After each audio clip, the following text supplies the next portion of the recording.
knocked loose. White dive on him. This is twice now the Celtics have been first to the floor. They try to save with Horford. Unbelievable.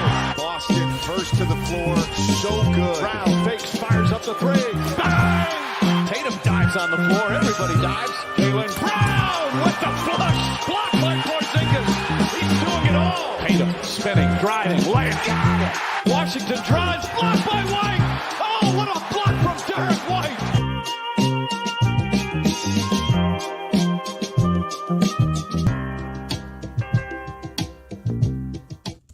First to the floor, Ben Vallis here with Wayne Spooney and Jake Eisenberg. Thank you for joining us. Hope you're doing well after yesterday's loss. And maybe we can start there, guys. We won't dwell, we won't linger, but just very quickly, pick a concern level after last night. There are 3 in total.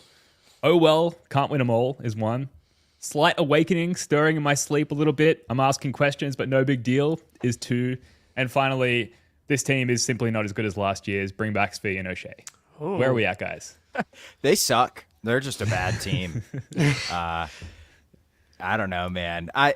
Ultimately, I'm getting to the point where it's annoying watching them play because they're like how great they can be and they're just sort of not totally trying. But I think the most important thing is like when they do turn it on, it is like magical. It's beautiful, dude. It's Expelliarmus shit, like Harry Potter stuff. Like it is amazing. The garden turns into Hogwarts. I will stop now, but I'm in. Can't win them all. Indy's a really good team. They've underperformed. They played really well offensively last night, I thought, for the most part. And I have a take. Was Miles Turner being out sneaky a positive for them? Because Isaiah Jackson's way more switchable, and I thought he kind of bothered us a little bit with his athleticism and length and vertical kind of quick twitch movement on the perimeter. I was like verticality, horizontality. Yeah, horizontality. Yeah, all of the above. I had too much candy tonight. But their defense made more sense with Jackson against us than Turner to me because we just go at Miles Turner. Nobody respects him on the Celtics as a rim protector, and he can do nothing on the perimeter. So can't win. I'm in full on. Can't win them all. Whatever. They're 4-1. I just definitely prefer when the Celtics win. That's what I've learnt so far. Yeah. In the past 24 hours, you just kind of forget that they can lose, especially like the Pistons game. I'm not sure if they cheated death, but down 6 and like 4 minutes to go, then they came back. Bucks game never went down big, but tightened the screws and got away with it. And then they kind of continued their semi-serious play against the Pacers, and the difference was they stopped making layups. The threes weren't going in at a rate that they were used to, and if you're not playing serious defense against like the Bucks are very deliberate. Like you kind of know what's coming. You can kind of just like settle into defending the post against Brook Lopez or Bobby Portis or whatever. The Pacers do not give you a second to rest. And you knew the Pacers were going to come in and be ready to go. And it's kind of my fault because I said Celtics -6.5 was a lock. And that's on me. I gotta say, but I did say previously, I should have trusted my initial, snow globe. Oh, it's not a snow globe. That's not, what's the Crystal globe? Ball? Crystal ball. There That's we go. right. Yeah. 17-3 in the first 20. First loss at Pacers. Called it. So should have just stuck with that prediction because it kind of made sense. They would get up for the Bucks game at home. They always take the Bucks seriously. Kind of got away with it. Pacers are going to be like revenge. They are a very try-hardy team, able to take advantage of the Celtics kind of cruising along, and they did. But most importantly, the Celtics battled back and protected their net rating because you can't have 20-point losses on the net rating. Tatum still had 37 on 58% true shooting. Derek White, 20-plus on elite efficiency. And Peyton Pritchard continued his 6th Man of the Year campaign. So the 4 agendas really, looking at the total net rating, still thriving, which is really the most important thing. I got to touch on another agenda very quickly. Once the guys got back to Boston and back into TD Garden, we got ourselves another ceremony here.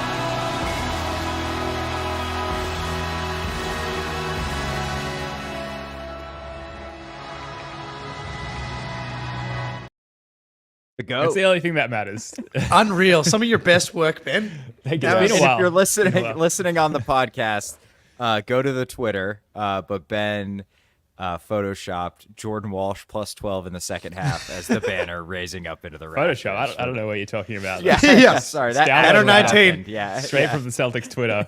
I mean, like firmly in OL can't win them all territory. We could have all been forgiven for cruising into this team will never lose again territory, which I think a lot of us have because we lost game 4 of the finals. We lost game 2 against Cleveland. Like you can count the losses on a hand with 7 fingers at this point, going back quite a few months now. So I almost long. forgot what a loss felt like. And we were talking about it in the instant reactions yesterday. Like the feeling, the pain of the loss is definitely nerfed a little bit, or quite a lot actually, coming away with the championship last year. So not feeling too bad. And also like Kristaps Porzingis is going to be back. And this is one of those matchups where like if the Pacers are going to switch everything, like with or without Miles Turner, that's where KP, the insertion of KP just makes such a difference and elevates this team into unfair like a category where it's like, okay, you're going to switch everything fine. We're just going to dump it on down to the 7'4" Latvian man on the block and let him go to work. And just to not have that little thing to get you out of trouble. I think people forget because of our playoff run. Like we had a really good run, especially defensively in the playoffs without KP. And we were able to, because we were defending so well, we didn't have to rely on the cheat code that is KP so much in the playoffs. And I think people forget because we were so successful during that stretch, like why aren't we as dominant without him early in the regular season here? And we didn't have that cheat code to revert to last night. And even then it was Pascal Siakam with a kind of bullshit shot. 6 of for 8 three. from 3. He was Yeah, 6 I of know. 8 from 3. Pascal fucking Siakam. And Jaylen Brown, maybe make a 3. Maybe just like 1. Maybe don't airball it at least. 1 of 11. But how bad would the media be sucking another team's off? I'm sorry, guys. This is too much. Once we get past 10 Like- minutes, you can use those Yeah, words. if they just did what the Celtics did in the playoffs without their third best player, like it would be ungodly the way like if the Bucks won the title without Chris Middleton, it would be like, oh my God, they did it without Middleton. This is incredible. This is amazing. Like no one even brings up KP isn't really playing. I mean, occasionally, but for the most part, nobody's evaluating this team as like they're going to be even better when Kristaps Porzingis comes back. And I think it's a good point because Indy switched a ton last night. And they were just kind of daring us to beat them one-on-one, and the threes weren't going down, and they were making some stuff, and we got like a good Ben Mathurin game, so like once a month type of stuff. He's actually been There's some pretty good this bullshit. year. Yeah, yes, but go ahead, Jake. He's good. He's good. is, yeah. See, the Now- Siakam thing went out of control for sure. Yeah. So Halliburton continues to be bad, and him giving Pritchard the too small after hitting like one basket really pissed us off. And then Tatum hit the tying bucket. Yeah, look, they switched everything. It's so funny. Like Tatum, me and Sam talked about on late night. Tatum totally succumbed to his addiction last night. Yeah. His pull-up 3 addiction, like 18 3-point attempts. Obviously, like he just took a shitload of shots. Everyone's like I've seen a lot of people 18 threes out of 25 field goal attempts, not including the 15 free throws, which would add 7 or 8 field goal attempts. Still, I mean, 18 is out of control. But he was until overtime, the numbers were actually fine because he was 6 for or 5 for 14, which is still kind of crazy. But then he went 0 for 4 in overtime. But yeah, he succumbed to the addiction, and playoff Tatum doesn't really do that. And it's just kind of a regular season. He's just trying to like really, really wants to shoot those threes. Yeah. It is a sickness that he seems to not be able to overcome. We may need to send him to rehab, which I imagine is a room made up of the dimensions of inside the arc only, where you can't just escape from beyond the arc spatially, and there's a hoop in the middle there, and you stay there for 14 days until you learn to appreciate old school buckets again. But look, when we come back, we're going to talk about the defense a little bit because that seems to be an emerging trend. Certainly last night, there were periods of the game, notably the comeback, where our defense dialed up a little bit. But Jay Geisenberg is writing about that for Celtics blog. We'll get to that in a second, but first we're going to pay the bills. Here's a word from our friends over at The Game wait Time. is over. Celtics basketball is back, and Game Time is the best way to get your tickets to see the best team in the NBA. Game Time has tickets for all events, concerts and shows, not just sports. Game Time has a new feature called Game Time Picks that makes getting tickets to see your favorite team even easier. Game Time Picks filters out the fluff to show you only incredible deals on great seats, so you don't have to waste time searching through thousands of tickets. We used Game Time to get our tickets to Summer League, and it couldn't have been easier. You could go see the Bucks in TD Garden for as little as $77, or maybe you want to drive to Charlotte to watch Tatum drop 50 on the Hornets as per usual. That will only cost you $26 to get in the building. Game Time has a lowest price guarantee, or Game Time will credit you 110% of the difference. Game Time ticket coverage, your purchase is covered with the most flexible customer service policy in the ticketing industry. Take the guesswork out of buying tickets with Game Time Picks. Download the Game Time app, create an account, and use code CLNS for $20 off your first purchase. Terms apply. Again, create your account and redeem code CLNS for $20 off. Download Game Time today. What time is it? Game time! Game Time. It's a great deal. Use that code CLNS, get $20 off your first purchase there. Make sure you use that code again. It's CLNS. I'm going to go see Tom York at the Opera House tonight. Not the whole crew? No, just Tom York. I'm a big Radiohead guy. I know you guys aren't Radiohead fans, especially you, Spoonie, but I'm a huge fan. Tom York is touring and playing a lot of the Radiohead numbers, so I'm excited to see that. And the weather's good here. I have a Sydney quick tonight. Game Time story. Oh, yes, let's go. My wife and I are planning out where we're going to go see the Celtics because we try to go every year. We missed last year, but I think we're going to go to Miami. Oh, spicy. Yeah, and I was checking tickets on Game Time's competitor, and then Game Time, easier to use, cheaper. So thank you, Game Time. I will see you in your building, Jimmy Butler, and I will be booing loudly. And Hell probably yes. be the only one in the stands. Yeah. Yeah. Get there on time. Choose your own seat. Use that code CLNS. Sorry. You can yell sorry, at Peyton. You can yell at Peyton Pritchard to make sure he gets over 15 points for me, as per usual, because he's keeping my lights on currently. Join the playback as well from your seat there. There'll be no noise pollution around you, so great acoustics. Jake, like I said earlier, you are writing about the Celtics defense, maybe lack thereof, the first, 5 games now into the season? Yeah, 4-1. Thank you. Tell us more. Celtics defense, I think we can all agree, has not been up to snuff. It is one of those things, though, like it's 12th by per cleaning the glass, which is not that bad. It's just jarring when the last time we saw these guys, they were in the finals and they were locking up Luka and Kyrie and Tatum's defending the big men, and like we've completely shut the water off on what is quote unquote the greatest offensive backcourt in the history of basketball. Whether or not that is true, up to you to decide. But yeah, so broke it down into a few different categories, starting with like the transition defense. And also shout out the First to Floor Discord, specifically Steven from Finland, who was like my tutor in cleaning the glass and Celtics defense last night.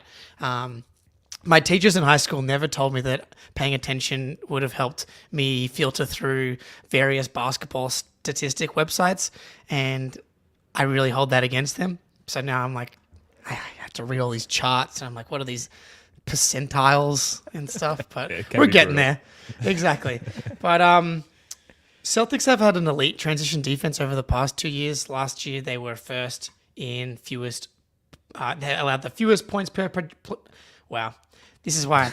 Allowed the fewest points per possession in transition, and the second fewest in transition frequency. So they weren't allowing teams to actually get into transition, and they were defending transition really well. And the year before, they were fifth fewest in transition points per play, and something similar in frequency, which I've lost right here. And this year they're 14th in points per play, which is like middle of the pack. Again, none of their numbers are like atrocious. It's just relative to what we're typically used to, and they're not turning the ball over a lot, but when they're turning the ball over, they're all live ball turnovers. So it's all steals, and teams are just scoring off those live ball turnovers. So like we're 5 games into the season, a lot of weird stuff happens in the first 10 to 15 games, but transition is like one of the easiest things to clean up. So I actually think it's kind of a good thing that transition is a problem, because they didn't magically lose the ability to get back on defense or... Yeah, it's like that. That's one thing where I'm not really worried about. So I think we'll start there, Spoonie. Yeah, for me, it's all about the frequency, right? Because even the best transition defense, like that's still more efficient than a half court possession. So like you want to limit teams in transition, even if you're giving up like 1.2 points per play or whatever it is. That's still way more efficient than most half court offenses. So that's key. And the fact that, you know, the frequency and the points per play has gone up is not ideal. But I kind of dug a little bit into the lineup data to see what was going on. But real quick, we're fourth best defensive rating in the fourth quarter, which includes garbage time because I can only get that on NBA.com. But it just goes to show, like, when they need to crank it up, they're still one of the best defenses in the NBA. But the problem has been Tatum and one of the starting guards with 3 bench guys. Those lineups have been getting absolutely fucking cooked. 125 net rate defensive rating when it's Derek, Tatum, and 3 bench guys, and 120.45 when it's Drew, Tatum, and 3 bench guys. And those would be some of, if not the worst defenses in the NBA. So, which is wild because Tatum and a starter and the bench has historically been some of our best lineups per like net rating. And usually it's because they're offensively ridiculous because you surround Tatum with shooting. It's against other teams' benches. It's going to be crazy. But I wonder if Tatum playing the full first quarter might have something to do with that because that rotation has changed. I'm not really sure why Joe started doing that, but and again, yeah, you said it, Jake. It's 5 games into the season too. Like there's a lot of noise here. They're obviously not full throttle, but it's something to look at, something to track. And I think in the big games they've been better in transition, especially, and just overall defensively they've been better. And Indy's just really hard to guard too.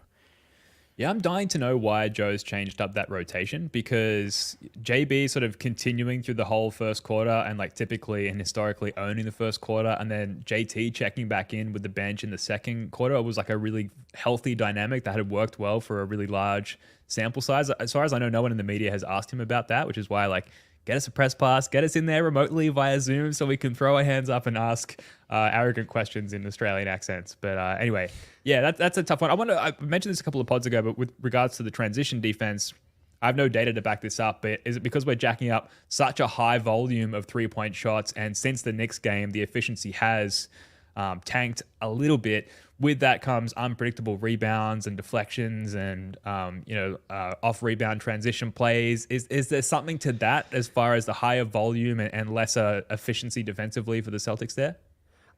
I don't think so. I think it's like I actually think it's the opposite, Ben.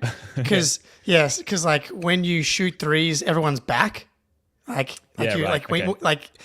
like when you miss layups is when like how many can you just envision like Tatum on the ground right now after he misses a layup and it goes back the other way.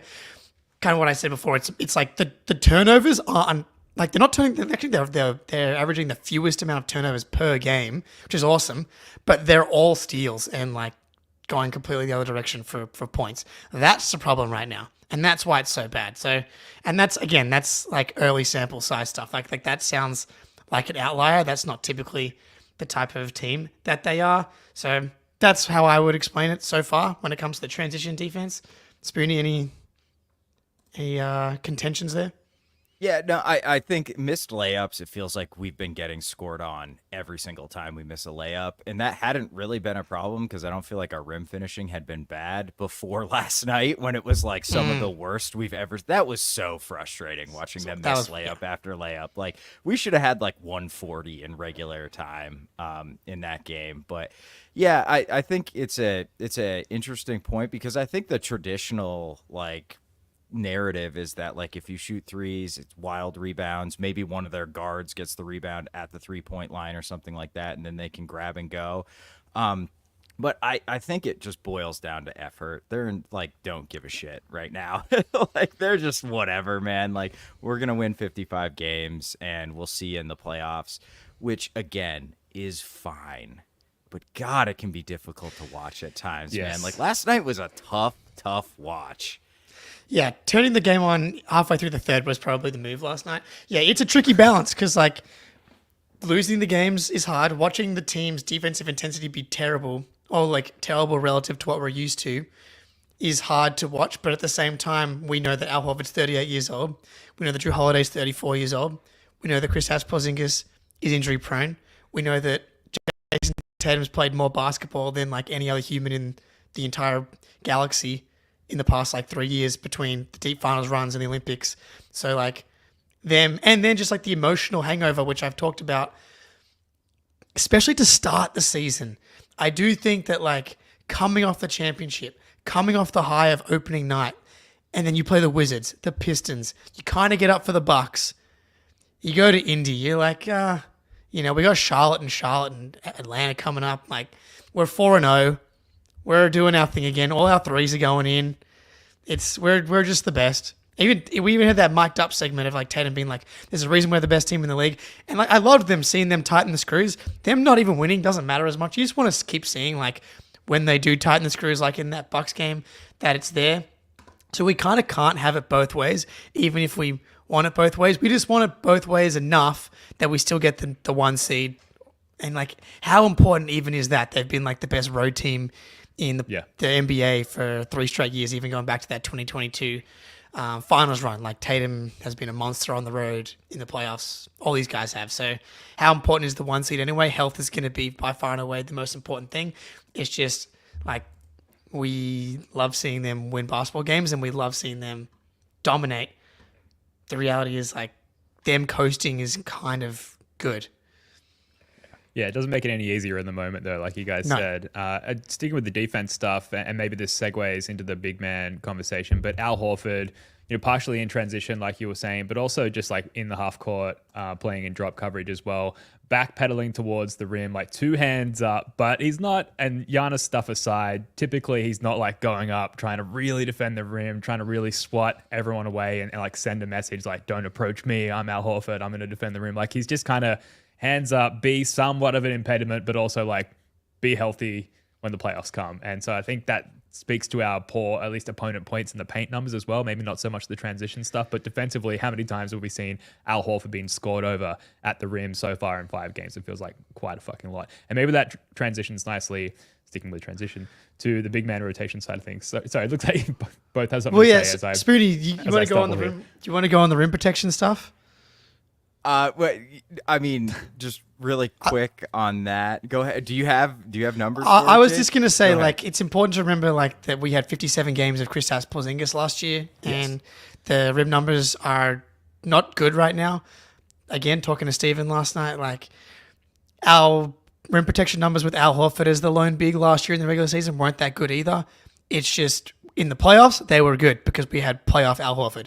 Again, going back to what I just said, like, we want regular season Al Horford in the regular season. We don't want playoff Al Horford. We want to save that for the playoffs. So, like, that's part of it. And then the rim protection as well. Like, also just stay in front of your guys is a big part of it. And Drew's getting toasted. Drew got even Derek, man, I had to put a clip in my article of, like, Derek losing TJ around Horford to the rim and, like, losing Ben Shepherd on, like, a slip to the rim. And I was like, oh, this hurts me so much to put this clip into the internet. But got to do it. But it happened. And like, so like that, did Derek White stop being one of the best defenders in the NBA over the past half decade? Or is it just kind of like a structural thing right now? So the rim protection is going to be, I think, something of that's something that's not awesome for a little while. And that's why I think staying out of transition is going to really help with that, because transition also fucks your rim protection numbers up because everyone's making those layups. Yeah, and I feel like some of it is small sample size. Like, yes. I feel like the Knicks made some crazy layups. Mathurin had a few last night. Like, he had that 1-and-1 that was just absolutely ridiculous, and that goes against the rim finishing numbers. So, and yeah, Ben, you're so right. Al just is like backpedaling, like, I'm not going to foul, and if you make it, you make it. Whatever. We'll just get 3 on the other end. Yeah. So that's right, big fella. Keep it up. Don't get hurt. Don't foul. We'll be fine. But yeah, on speaking of rim protection, on the big man rotation, last show I talked about the Tillman Luke lineup. Tillman Cornette. They were, I think, minus 21 going into the Pacers game last night. They played 5 minutes last night. They're now a minus 27 per 100 possessions together. That's gonna be so sick. Joe, Just fucking stop. It doesn't make any fucking sense. Luke is a drop big. The reason Tillman exists, as I'm doing like Trump accordion hands here. This is how passionate about it I am. It's going to be bad. It's bad. Bad net ratings. Terrible. It's one of the worst lineups I've ever seen. The worst net rating. So like Tillman exists to be a switchable center. When you have Luke out there, you can't switch. So what the fuck is the point of Xavier Tillman out there with Luke? There is none. And there's no spacing on the offensive end. Stop it. Just quit it, Joe. And might I add, Queta and Tillman plus 67 in 12 minutes. Small sample size. But I don't know if that means anything. Probably not. But more importantly, Walshy Tillman, which means you can maintain your switching and you get a little bit more shooting, at least more shooting than Luke out there. Plus 24 per 100 in 15 minutes. And Walsh has been absolutely terribly negative otherwise. So staple those two together, see what happens, man. That's two good runs in two different games where it's worked really, really well.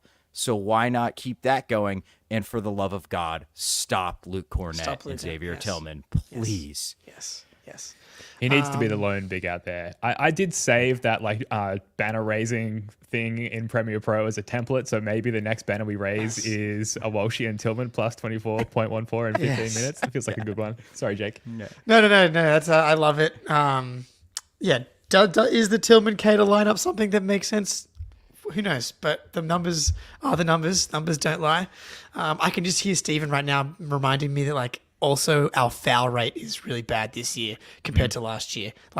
Mid to late 20s compared to being first. So we're fouling people a lot. That's also a tiny bit skewed by Damian Lillard foul baiting his way to 18 free throw attempts in the Bucks game. So again, another thing that I think is going to stabilize. We have to talk about Queta. He's awesome. I think I would just play him as the second big straight up right now. Wow. So here's my case. And Trey was talking a little bit about this on Twitter. We know what we have with Luke, I think. Right? Solid. He's, I think, struggled a little bit these last few games here. Really on offense as much as anything as well. Talking about needing to be aggressive at the rim, 1 for 5 yesterday. He's got to try and be 7'1". And what worked last time was Queta coming to take his job last season. So start Queta, get the dog back into Luke Cornett. But yeah, we kind of know we have a Luke Cornett. Solid, going to do his thing. There is an upside here with Queta and a different level of athleticism that we don't get with either Tillman or Cornett. Talking about the rim protection numbers, Queta had that block late after we got beat. JB, Tatum came to double late, and they found a cut of baseline, and Queta came over and blocked it. He was unbelievable in multiple spots, getting offensive rebounding and the defensive rebounding. So his rebounding is ridiculous. I was going back and watching the playback, and me and Sam were like, dude, he is just fucking huge. He got a monster offensive rebound in between, and the Pacers are small, so he looked bigger. But he's a giant, and so if you can win some of the margin stuff, you can improve your defensive rebounding, and your offensive rebounding could help your transition defense as well. So I'm not 100% confident it's going to work, and he's going to be awesome. I think it's very possible that I'm going to be yep, still needs more time, but it might just be that he might just need more reps. And I think that there's a world where we get to the playoffs, and who's more likely to be able to play in a conference finals or a finals between Queta and Luke? I don't know, but I think there's a world where it could end up being Queta, but we have to try and find out. And let's experiment a little bit. Let's give him a chance with some of the other guys more consistently. And I can't believe I'm here. I can't believe I'm here. Neither can I. I can't believe I'm here. Because you were always pro Luke, and maybe anti-Queta is a bit strong, but you're very pro Queta now by the time. I think that might be soft, honestly. But dude, he moved me last night. That was really impressive, dude. It was awesome. I thought he looked pretty good in the second half. His second stint, and I think it was the Pistons game, I thought he looked pretty good too. And you can just win bench minutes if you rebound. Bench minutes are so weird. They're so goofy. Like if you're just getting offensive rebounds, you can like just win those minutes. And he was a monster on the glass. I don't have it up in front of me. I think he had like 7 or 8 offensive rebounds. It was 5, but close. Or it was 4, but close. Luke had 7 offensive rebounds. I know. Oh shit, Yeah. maybe Beast. this is not a good point, but How many of no, them were Enos Freedom, Andre Drummond's though? I don't know. Yeah, I think There were a a few, few. for sure. I think what Queta gives you offensively is just a lot simpler to implement than Luke Cornett, because Queta, it's like set a good screen, which he's gotten really good as a screener. He scares me because his base is so wide. I feel like he's going to pick up a million offensive fouls if he plays more, but he's been getting away with them. And man, like, yeah, RJ. Thank you, RJ. Thanks, RJ. Here's your tip for boosting Queta. I will. That's good to know. More to come. But like, it's just so easy when you have an athletic monster rolling to the rim. Like, you don't have to work Luke in like the short roll and hope he makes the right play, and then the guy needs to make the 3 or then make the right play after that. It's like, oh, you didn't drop deep enough and Queta got behind you. Okay, this is a dunk, And so I'm totally down. I think this is one thing Joe is really good at, is just giving guys chances. And let's give Queta a chance. See what the hell happens, man. I'm down. It's a Brad Stevens celebration hour, really. Like the main zoom out take is that we have like multiple different bigs with different skill sets and their own flaws that we can insert in different situations. And last night in a game that lacked energy and tenacity from the tip, like we had a turnover right off the jump ball. I think it was just an off game from the start. Queta comes in with this energy injection, and like you have to qualify this. Jake, you touched on it. No center in the game for the Pacers, and even at that point, Isaiah Jackson had fouled out too. So of course, like Queta's going to come in and just kind of by default beast a little bit, but like, there's no questioning the effort. It was definitely there, and it was a huge catalyst for turning the game around. And Jake, you've touched on this as well, and you as well, Spoonie. But until Luke, who I think has the better basketball like acumen, until he starts looking at the rim in those short roll opportunities and actually pressuring the rim, like you guys have said, why not put Queta out there who can like win those 50-50 matchups just with his effort and his athleticism alone? If Luke's not going to use what he has advantage-wise over Queta, then yeah, put Queta in. Those are the moments where you give those guys an opportunity to prove themselves, where like no one else is proving it. Why not throw Queta in? And he definitely capitalized. Yeah, shout out Nick's Clear Celtics back in the chat here. Really impressive you made it to 2-2. 500. Wow. Yeah, very impressive. Congrats. I know the bar is low for the New York Well, Knicks. we beat you, Knicks, Yeah. so we did beat all average or below average teams. That's correct. Exactly. Yeah. It's true. Yes, I appreciate. Yeah, what a self-own. Yeah, beating all average or below average teams. Appreciate you. Just gonna say, if you don't provide any like value in the chat, we'll just ban you. If you just keep. We can talk about the doing World stuff. Series as well. Oh if you yeah. want. Oh true. Yeah. The Yankees lose. Shout out David Ortiz. Really good time to be a New York sports fan. I'm that the Aaron Rodgers, the Jets are shitting their pants. Like you can't really go too far before figuring out a New York team that's losing their mind. But Queta, dude, I'm a believer. Yeah, man. Good for Queta. Let's do it. Well Yeah. deserved. Now, when we come back, we're going to get to a Hornets preview. We've got that back-to-back coming up. Like, speaking of the big rotation, I assume Al Horford's not going to play the Sega Bubba, the second game of back-to-back, which is a group of syllables I love to say. And then we're going to get to, speaking of Knicks fans, the Schadenfreude report as well. But first, a live ad read, no pre-record. Spoonie's going to hit us with the live read for Prize Picks, as I realize I have not even got any B-reel up. So we're just going to look at Spoonie as he reads the ad read. Both stare at me, please. Prize Picks is the best place to get real money sports action. With over 10 million members and billions of dollars in awarded winnings, Prize Picks has made daily fantasy sports accessible to all. You just pick more or less on at least 2 players for a shot to win up to 100 times your cash. Run your game all season long on Prize Picks. You can now win up to 100 times your money on Prize Picks with as little as 4 correct picks. Sign up today, get $50 off instantly when you play $5. I wish I could sign up again to get that deal. You don't even need to win to receive the $50 bonus. It's guaranteed. Prize Picks is the best way to win real money this basketball season. Which players are going off, who's not? Make your pick in less than 60 seconds. Turn your sports opinions into real money all season long on Prize Picks.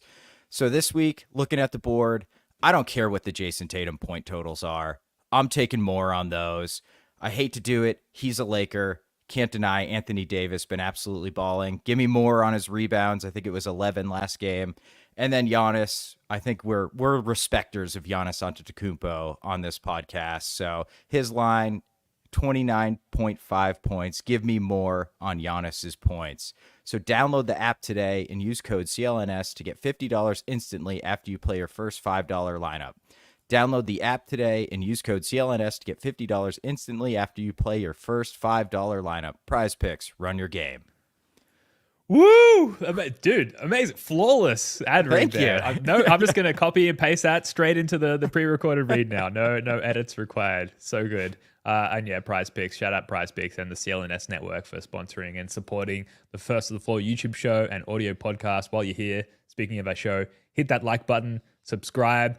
One thing you can do to really help us out is leave us a rating and review on Apple Podcasts. If we get enough of those, they feature the show, I think, on Apple Pods. And once they do that, it puts us in front of a huge amount of people. It'd be really great for our growth. So if you do want to do something to support the show that's free and doesn't take much time, please do that. Now, Charlotte Hornets, Friday night, Saturday night, back-to-back. The Hornets are 14th in the league in point differential per cleaning the glass. A lot of these stats are per cleaning the glass, which factors out garbage time. They have the third best offense currently after 5 games. They shoot a lot of threes as well, 6th most in the league. But on the other side of the floor, 27th ranked defense, 18 of their offensive possessions end in a turnover.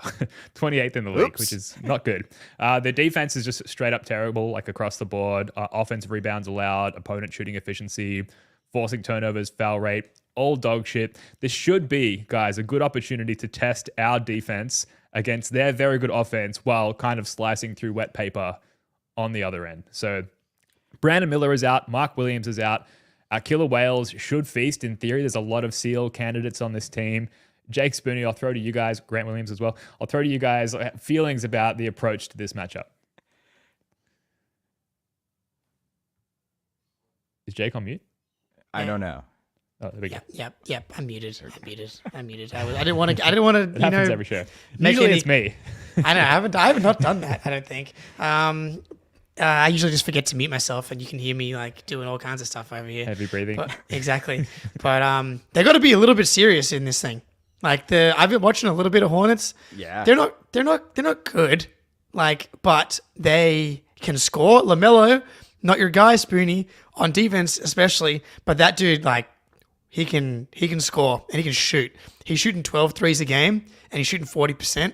Yeah. Like he like bombs. Like just Not absurd. easy threes. No, Yeah, not easy yeah. ones. Yeah. Yeah, his shot profile is like even more difficult than Tatum's, which is hard to do.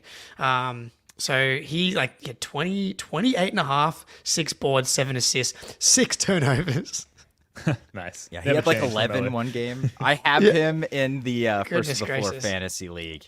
Yeah. Good and bad. So So I've been Do you want watching to trade for Tyrese No. Halliburton? I'm fucking dying out here with Tyrese. I have Lonzo and Luca. Hell yeah, the Ball LaMelo brothers. and Luca. Yeah, I have LaMelo and Luca. I'm sorry, I always say Lonzo accidentally. I have LaMelo and Luca. Well, we get you. But I've been watching. I like what Charles Lee's done with them. They really have like a plan offensively, which they never have really had, even though they've had decent offenses, especially when LaMelo's healthy.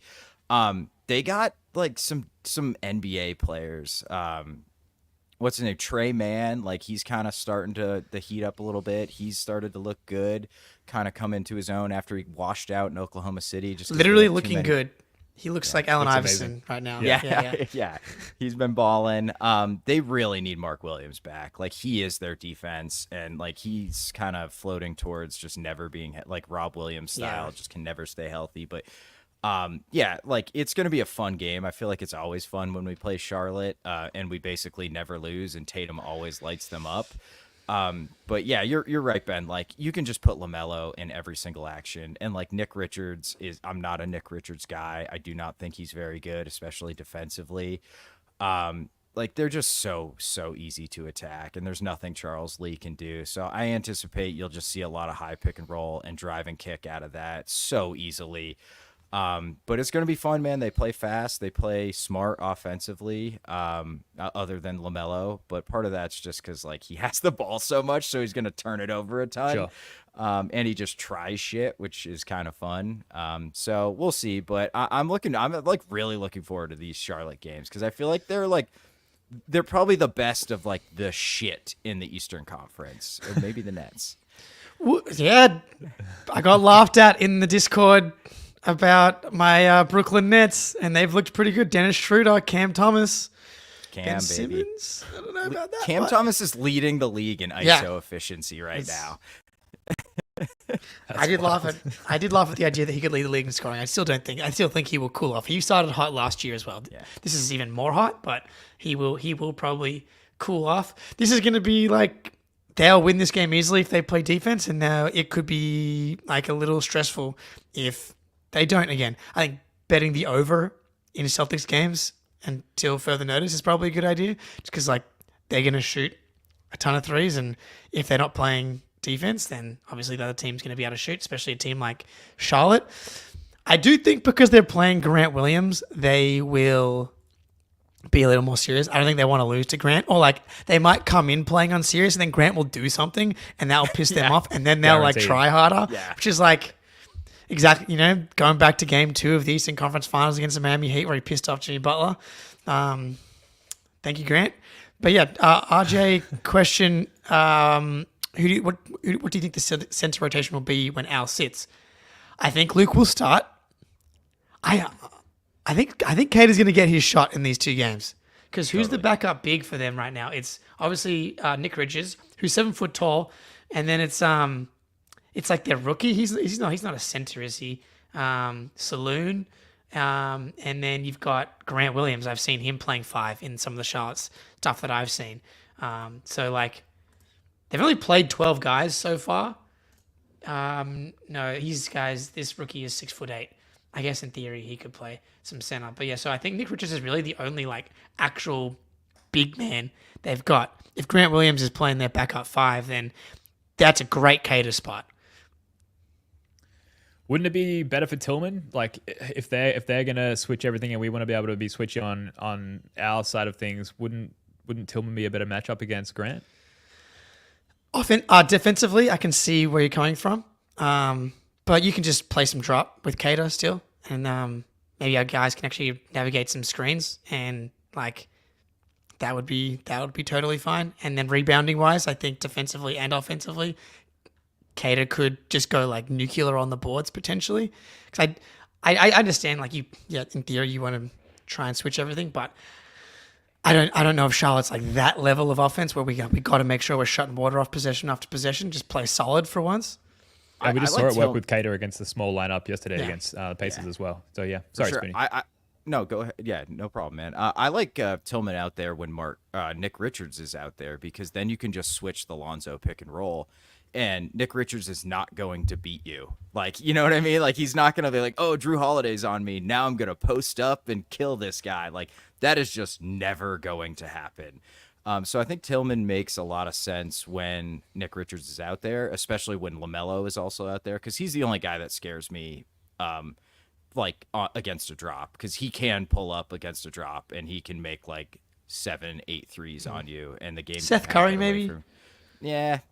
He's looked a little washed to me, Yeah, but I have not watched seal. a ton of Charlotte.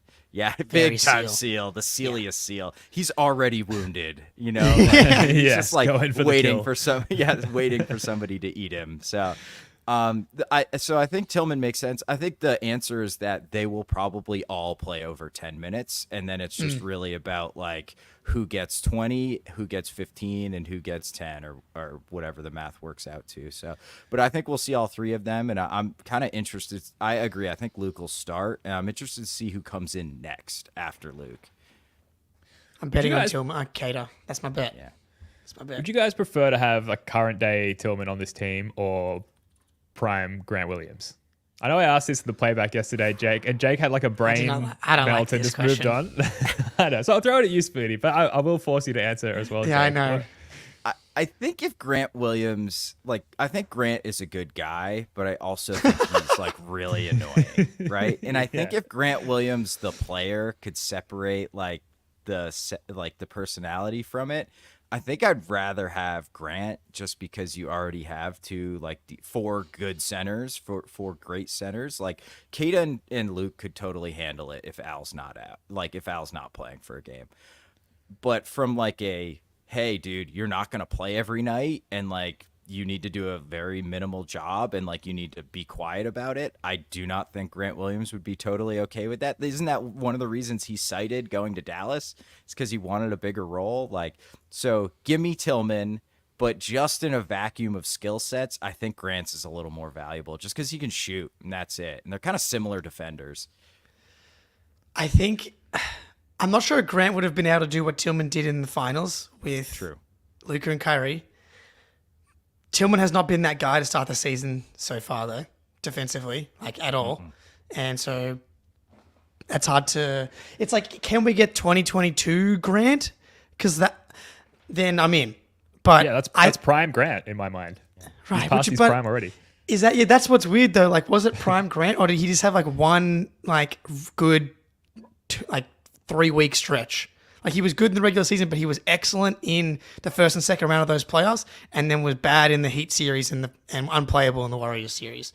So it's man, I can see why you hate the question. I don't know. It's a good one. It's a good one. Spoony nailed it. I think like player wise, it's hard to go off the shooting when it's skill set wise. Just what I've seen from Tillman. If you're asking me today, I think before the season I would have said Tillman.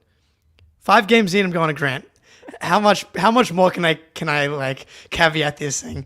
Yeah, I'll ask you again in 5 games. You love that. All right. Kill me now. Before we wrap up, we are going to get to a little bit of spicy Schadenfreude report action. Sarah, I cannot believe.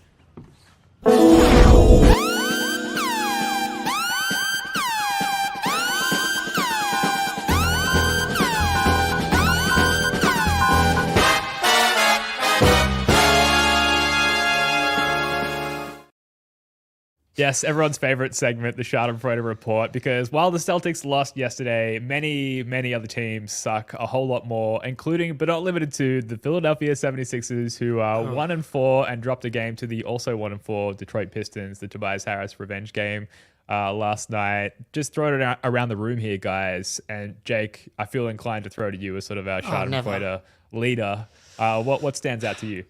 Well, I mean, the Philly one, again, is like it's kind of injury-y, so you don't want to get too... So we'll save that one a little bit, but like to watch them lose in the Tobias Harris revenge game, like whether or not Embiid is playing, for the Detroit Pistons to get their first win of the season in Tobias Harris's return, one of the worst roster decisions in the past decade to give him a max contract. Like, that in a vacuum is just pure Schadenfreude bliss. So we love that. The Miami Heat lost to the Knicks yesterday. Like, it's not that bad. You know, the Knicks are, as we said, a below average team, but you know, you can understand it. So Rohan Nadkarni used to be on Open Floor podcast. He's awesome. Bucks are down 20, by the way, to the Grizzlies without Ja Morant and They've got Ja. Without Marcus Smart and Desmond Bane. Miami Heat starting 5 is now a minus 25.6 net rating in 58 minutes. It's the worst lineup in the NBA with at least 50 minutes played so far this season. Yikes. That's awesome. Yeah. Yeah, hate to see it. Yeah, man, that's a disaster, obviously. So I think they're 2-2 right now, but they have a win against the Hornets. I forget who else, but that's obviously something to keep an eye on. Bam's 3-point shooting revolution has not come to fruition to start the season yet, which is not super surprising. Like, the fact that he hasn't learnt to shot threes yet in 7 years would be kind of surprising if he just turned into a legit shooter. But that was like alarming in the best possible way when I read that today. Yeah, that's nuts. And like, having Bam shoot threes is dumb because he's so good. I mean, it's not dumb. If he actually could do it at like an elite level, obviously that's amazing. But he's so good operating out of the high post and in the short roll because not only can he pass, his handle is ridiculous for a center. So like, why even bother Miami? That is insane that their starting lineup is that bad. But on the Sixers really quick, like their offense is dog shit. Like, they So don't bad. run anything. Like, and I understand it's like, okay, well, their two best players aren't really playing, but you can still run sets, and it's just like all Maxey, high pick and roll. They switch it, and Maxey's got to break down the dude in front of him like 90 times a game for them to score. It's like you're asking him to be Steph Curry if Steph Curry's team never ran any offense, which obviously we know the Warriors did. So, like, I think Nick Nurse is on fraud watch. I'm just saying it right now. He's on fraud watch because Brad Stevens would have that team above 500 right now with that those players. So you're on fraud watch, Nick Nurse. Watch it, buddy. Do they have the Dwayne Wade statue of NBA offenses so far? Beautiful. They're off to a great start. Majestic, Which is awesome here. Anything? Go ahead, Ben. No, that's pretty much it. I just, on a more broad take, just all of the initially threatening looking teams being so dog shit. So the Bucks down 20 right now. The Sixers are currently the 13th in the East standings. Just how unthreatening all of these like past rivals are, and how built up their franchises made things appear to be, or their fan bases rather, during the offseason. It's again only 5 games in. We probably have to start using that qualifier. Like, we're just having the conversation that's available to us based on what we've seen. But yeah, these teams fucking suck so far. And meanwhile, we've got to start redirecting ourselves to be concerned about the Cleveland Cavaliers of the world and the Orlando Magics of the world, and those are just like colorful, flowery franchises that don't like bother me or concern me because there's no they're like, history there. oh, look at you with your 5-0 start. That's cool. It's adorable. Yeah, so we're just living in this beautiful pocket of time. It's great. Yeah, it is beautiful. Another piece that I'm tracking currently, because, obviously, agendas are important. Talked about the Jason Tatum the first team All-NBA MVP kind of stuff, but we heard a lot about, Tatum's carried by the super team, etc.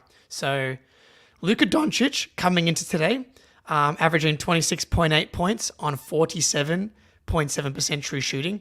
The Mavs are 3 it's garbage. Like, real garbage. Yeah, it's terrifying. Halloween spookiness. Mavs are 3-0. 3-1, sorry. Shea, 26 points on 52.9% true shooting. Mr. Efficiency Man. Yeah. And Thunder are 4-0. Meanwhile, Jason Tatum, 30 points per game, 3.2 ahead of Luka and 4 ahead of Shea. 62.7% true shooting. Celtics are 4-1. So, look, it must be nice for your superstar to get carried by a super team. I'm not someone that can relate personally, but something to keep track of. The Rockets are currently up 13 on the Mavericks, and Luka is 3 for 8 and 0 for 2 from 3, and a team worst -12. So it would be fucking great if like Luka and Shea just had bad years. Honestly, it would be great. It'd be so good for Jason Tatum. Tatum would win the MVP, and you're welcome, NBA. I have Luka Doncic on my fantasy team, so of course he's going to have the worst year of his career. Really quick, Celtics banner 19, Doc on fraud watch as well. Absolutely not. Doc has had his fraud diploma, the diploma from Fraud University, for a very, very long time. Very close to breaking that head coaches on the payroll record, which we talked about a couple of shows ago. I feel like it's inevitable at this point. Like, I was going to say, on the Tatum winning MVP thing, it is very funny. Like, Jokic will never win MVP again. He's got 3. Like, the Nuggets probably won't be good enough. And now he's going to drag them to, like, 49 wins, and he's averaging 31, 12, and 9 on 55% from 3, 57% from the field. It's just like, he has no choice now but to like go into the ultra scoring mode that he hasn't wanted to or needed to the last couple of years. And it's like, when then he had a better record than Shea and Luka and had one of the most incredible seasons we've ever seen. And that I would love for Tatum to come second in that scenario. But that's like something we're keeping an eye on. Hopefully they don't win enough games, because they are 2-2 and they've needed overtime wins against both the Nets and the Raptors. So that's obviously one we're tracking. Definitely. Me specifically. All right, guys. Shout out to everybody in the chat. Thank you, everyone, for joining us. Jake's got one more point. What's up? Gonna jump into playback right now to check. Sorry. There you go. I was just going to hand to you anyway. So all just right. tell But I'm just going to hop into playback now for an hour or so, basically until like the end of the Bucks and Mavs Rockets games, and just bounce around League Pass for a little bit. So if you guys are keen to hop in, people in the chat, hop in there. I'll put the link Definitely, yeah. Link is in the description below. Shout out to everyone in the chat for joining us. We love having you guys here as we talk some C's. Do not worry. Last night's loss, frustrating. The Celtics are still awesome. And as we've just discussed, Jason Tatum, clear front runner amongst these other frauds for MVP candidacy as well. We're going to leave it there. Jake, Spoonie, love your work, guys. Until next time, go Celts.